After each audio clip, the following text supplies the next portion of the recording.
Hello, my name's Pete Griffin. I've been in education now for over 50 years. I've had various roles, teaching in the classroom, head teacher, deputy head, advisory work, and towards the end of my career I became a neuromotor development therapist.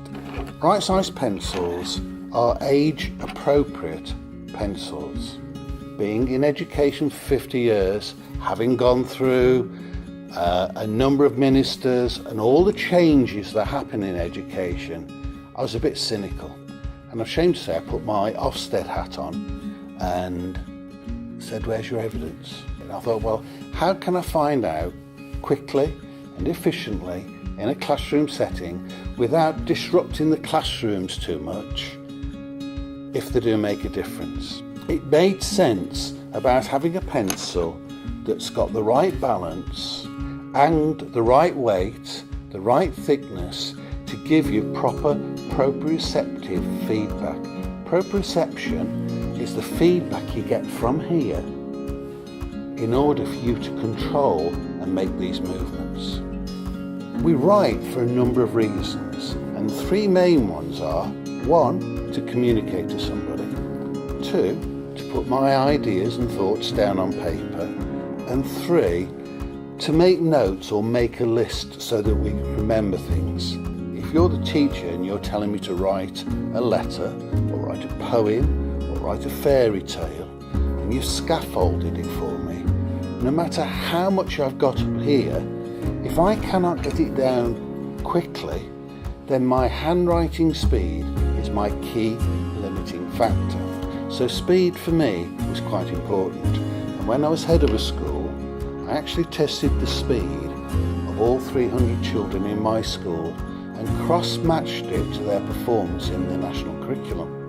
The children who were slow writers got the lowest levels in writing, and there was no correlation between the speed of writing and reading. The test I came up with was to get the children to write their names on a piece of plain paper over and over and over and over again.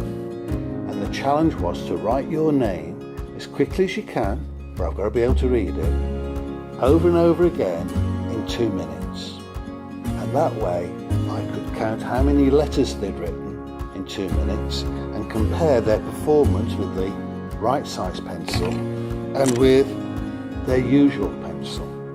I also wanted to look at whether the right size pencil made any difference to pencil control. The idea I came up with was I would get the children to draw between a number of shapes like this, and they would have to go round the shape without touching either of the lines. 97% of the children benefited from using the right size pencil. Out of every 30 children, 26 of them improved in one or other of the tests by 10% or more, which I feel was quite significant. When I was working in nursery and reception, I noticed that when the children were drawing, when the reception children were writing their name, and when they were doing the tasks that I gave them to do, that quite a number of them would hold the pencil and you could see they're holding it so tight you could see the white knuckles.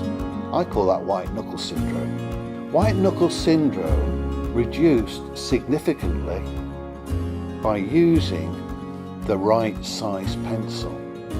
So I decided in September to actually take an ordinary pencil and a right size pencil and use them on alternate days. So one day I'd use this, the next day I'd use that. Now, it's not particularly scientific, but this is the result.